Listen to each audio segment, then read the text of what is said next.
দিয়ে? আমি নানুর বাড়ি যাব কাপড় নিয়ে। সব কাপড় নিয়ে যাবা? হ্যাঁ। একটাও থুয়ে যাবা না?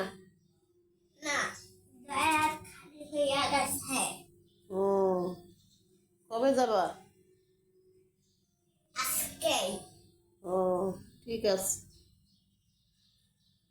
ব্যাগে ভরবা নাকি পলিথিনে ঢুকাবা? আর কাপড় না, ব্যাগে ভরবো, পলিথিনে ঢোকা যাবে না, অনেক কাপড় আছে। ও, ঠিক আছে।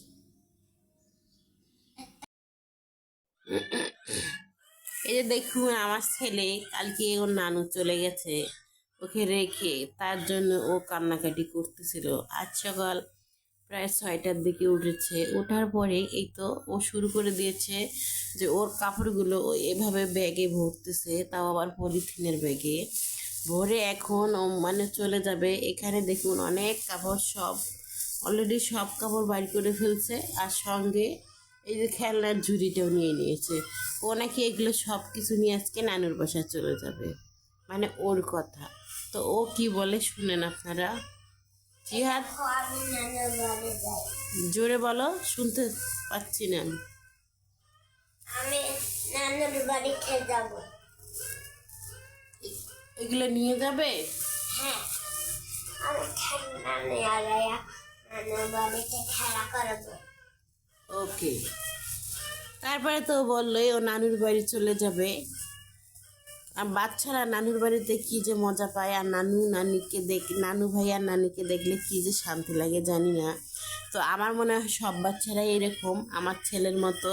তাই তো মনে হয় ও সারা রাত্রে ঘুমায়নি। আমার মা কালকে চলে গেছে, এজন্য আর কি ওর মনটা খুবই খারাপ। তারপরে এগুলো শুরু করে দিয়েছে, এখন এগুলো বাঁধতেছে, ও এগুলো নিয়ে নানুর বাসায় চলে যাবে। তো সবাই কার কার বাচ্চা এরকম আমার অবশ্যই জানাবেন কমেন্টে। আর আমার ছেলের ভিডিওটা যে করলাম দেখছেন, ও বলতেছে টাইট দিতেছি, মানে টাইট করে বাঁধতেছে পলিথিনটা, ওইটা বলতেছে। ব্যাগ গোছা হয়েছে তোমার? হ্যাঁ। সব নিয়ে নেছো? বাকি আছে, ভালো পলিথিন আছে আমার। তারপরে আরো পলিথিনে ভরবা? হ্যাঁ। ওকে। সব ব্যাগ রেডি হয়েছে? জোরে বলো। হ্যাঁ। আর বাকি নাই কিছু? এই যে একটা। আর কোনো বাকি আছে?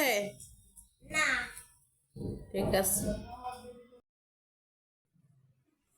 আমি নাস্তা খায়া নানু বাড়ি যাবো, অনেক মজা হচ্ছে, ইয়াম্মি।